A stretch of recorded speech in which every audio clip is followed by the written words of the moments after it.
If your week has been like mine, with weird sleep schedules, husband asking you to do dishes, and all you want to do is read some books, then I have some recommends for you this week. After last week, with some of the emotionally draining stories that I read, I needed some palate cleansers, and man, did I get them. They're not my normal picks, but they definitely helped me reset to get into some of the things that I rather enjoy reading. And the first one for this week, immediately after Bittersweet Memories, was Monsterland Mayhem. Okay, this is a weird Omegaverse shifter fairy tale retelling. It's a really weird one, guys, and I think that if you like weird stories, you might dig this one a lot. You can find it on Kindle Unlimited, I believe. Yes, you can get it on Kindle Unlimited. You can get it as a paperback for $20. I would not recommend doing that, though. Get the Kindle Unlimited. It's only 295 pages, and it is a Alice in Wonderland retelling. It is a super weird story. There's a couple of twists in it, but overall, it's not. I mean, it's got 4.5 stars on Kindle, 4.1 on Goodreads, and that's only with 800 ratings, give or take, on either platform. So, I mean, it's worth an afternoon, I suppose, but it's definitely an Omegaverse.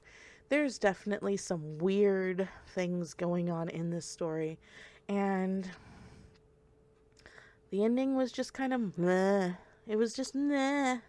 So, everybody else gives it 4.5. I would give it a solid 2.5. It's not, I would not spend $20 on a paperback. I would not spend the $3 to buy it. I would definitely get it through Kindle Unlimited and then give it back as soon as you're done. That is Monsterland Mayhem by Lexi C. Foss. And this is the thing, I actually like quite a bit of Lexi C. Foss's stuff. This one just did not hit right. It was weird. It was very, very weird. After that, I went into something that is not normally something I would get into. It is Baby Proposal by Evie Rose. This is an annoyingly short story. This is available on KU. You can get it as a paperback for $8 through Amazon Prime. However, it is 89 pages long. I mean, I don't know how I got this. I think I got it through a Stuff Your Kindle day. And what can I say? Like, there's some merit to certain proclivities in our tropes, okay? And this happened, I thought, to tickle one of mine. And guess what? It was so unbelievably bad, it was not even funny. So, what is it? I mean, it's a baby proposal. The title says it all. You are, of course, in a first-person point of view, which I have some gripes about that, and I think I'm going to discuss it with the bestie in our next post show. So if you are a Apple Podcast listener and you are subscribed to our post show, watch out for it, because I have some things to say, because I've been holding on to it for too long about first-person point of view. But I digress. Let's get into this review. Baby Proposal is a marrying the boss in a fake wedding type thing because someone wants to get pregnant. Of course, he's a billionaire boss, because we can't have a boss baby trope without it being a billionaire. He may be in the mafia. We don't know. And, of course, they're in love with each other from the get-go. Yeah, this has got a 3.7 on Goodreads. It's got a 4.1 on Amazon. I am going to give it a 1. I'm sorry, it's way too short. There is no substance to it. And the thing that we're reading for this for isn't even that great. I would skip this one. Skip this one all day long. Do not waste any time on it. Sure as heck don't waste any money. It is not worth it. Our last book, that was Baby Proposal by Evie Rose. Again, you can get it on Kindle. I would not recommend it at all. Our last book this week was a book that I actually got through Kindle Unlimited. This is Her Guy Friday by Savannah Reese. You can get it on Kindle Unlimited. You can also get it on paperback for $10. And it looks like it's only $3 if you want to buy it Kindle version. It has 3.3 stars on Kindle. It does not, or Kindle Amazon, it does not have a Goodreads rating at all. What is this? Okay, Her Guy Friday. She is a high-powered, successful entrepreneur chick, and she does not have time to date. So what does she do? She hires someone to date. As part of their contract for working in her company, select employees, one at a time, of course, let's not be hasty, get to be director of special projects. Well, of course, she finds someone at a meet and greet type thing, and he's a person trying to get into the industry that she happens to be in, and she offers him this job. And then it all goes downhill from there. I got this one thinking that, because of course we were going to be in our femdom era, this was going to go along those lines. I got into this book so quick with that assumption, and I was so wrong. Guys, okay, this has a 3.3 rating on Kindle, and I can totally see why, having read it. It's 274 pages long.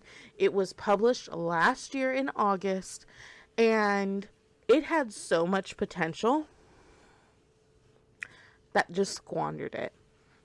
She is not at all what you would expect as a boss bitch baddie, it just doesn't come across. In fact, the story spans months, and it doesn't even read like it. It reads like it's all happening within a week or two. It's incredibly quick.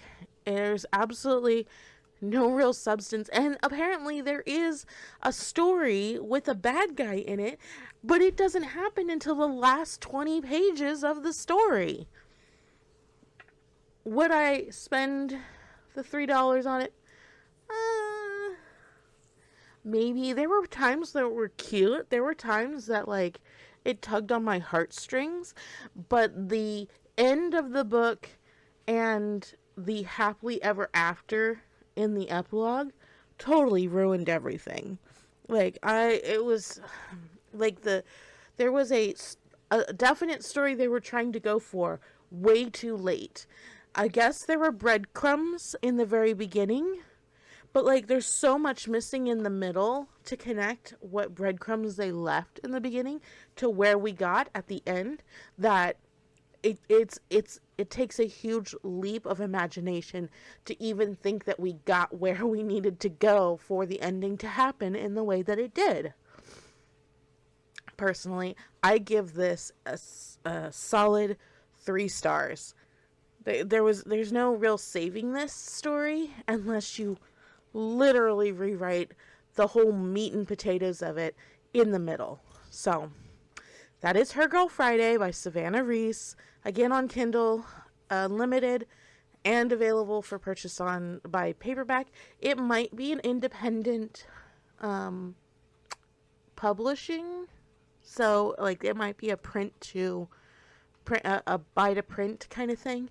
So if you do buy it, let me know in the comments, or find us on Facebook or our Discord and let us know how this actually showed up, because I'm really interested in whether or not the cover is going to be what shows up on that book if it does get bought. Anyways, guys, that is my three 3 books this week that I was able to get through and had something to say about. We will be doing these shorts, is what we're calling them, every Monday here at the Pretty Little Death. Sometimes it'll be me, the critic, doing them, and sometimes it might be one of our co-hosts from the co-host pool.